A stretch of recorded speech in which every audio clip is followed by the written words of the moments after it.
Hey guys, Metal Viking 82 here, back with a new Viking Orations.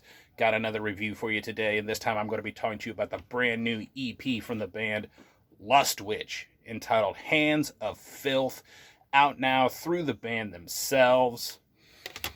And if you're not familiar with LUST WIIIIIITCH, they are a death metal band with some hardcore elements tossed in out of Indianapolis, Indiana. Been around since just last year in 2022, featuring Taylor Wang on the bass, Mason Plummer handling the drums, Ian Gernhardt on guitars, and brand new member Chad Z, aka Chad Zimmerman, formerly of Year of Desolation, on the vocals.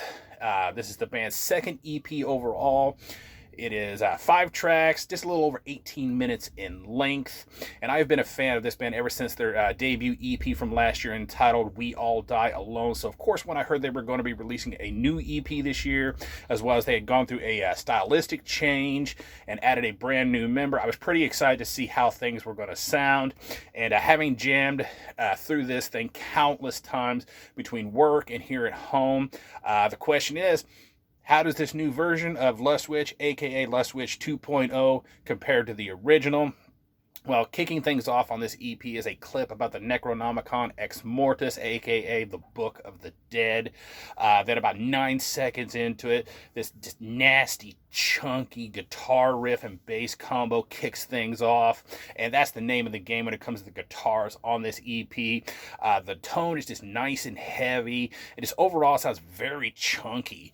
Lots of slow, heavy, chugged riffs with some more mid-paced riffs here at points throughout the EP. No real solos on here at all, just pummeling riffs from start to finish.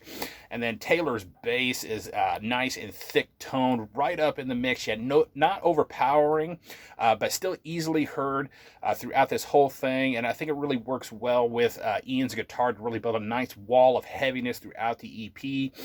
And then when you get into track number 2, Visceral Discharge, about 36 seconds into the song, you get a great chance to hear how great the tone is on here as the bass gets a moment to shine by itself before the rest of the band kicks back in at the 48-second mark with a nice heavy groove. Then when you get into track number 3, Left Dismembered in a Festering Ditch, same thing happens at 3:26. You know, the bass kind of gets a brief moment to shine. I always love when bands do that, especially when the bass has a nice thick tone to it.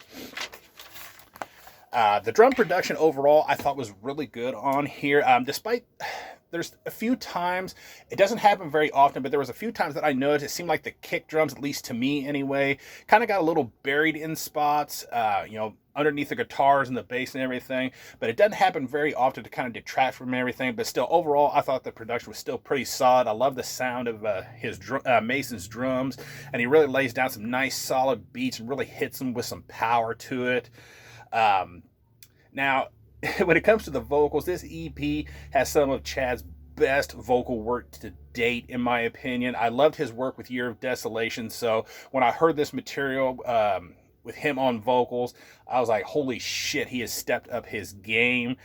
Very powerful yet intelligible mid-range growl. To me, anyway, he at times, just like, there's certain moments that I listen to it, and he almost has that kind of Frank Mullen-ish quality in the way he was enunciating something, or just the way he was doing his vocals at that moment. It kind of had that Frank Mullen from Suffocation feel to it, just in my personal opinion. And then he mixes those with these snarls that are just absolutely nasty, and at times they sound absolutely deranged. So yeah, excellent job by Chad on the vocals here. Some of the other things that I picked out on here, track number 4, Absolute Bedlam. I mean, come on. One of the big kind of catchphrases for this band is fucking Lust Witch. And they actually say that several times throughout the song. I mean, you got a lyric that says, "We are Lust Witch," and then towards the end, you get fucking Lust Witch. So it's like, it was so cool that they seemed to add that kind of catchphrase into the song and everything. So I thought that was really cool. And then when you get into track number 5, The Green Wire, the closing track, that opening riff, to me anyway, has a bit of a Slipknot feel to it. I was thinking of the riff for the song Before I Forget, which is excellent song in my opinion. And that's not only in tone, but just the way the riff itself just kind of has that Slipknot feel to me. That's what I was immediately what was immediately brought to mind when I heard it. And actually, when you go back to track 4, Absolute Bedlam, the opening riff there kind of has that same feel to it, just a little bit, but I think it honestly sounds more like Slipknot in track number 5 than it does 4, but they both kind of have that similar feel to it. Overall, this is just an absolute banger of an EP. I mean, these guys went from a doomy, sludgy band to just a heavy as fuck, chuggy death metal band, and I absolutely love it. And sure, it's not overly technical, and it doesn't reinvent the wheel of death metal or anything like that.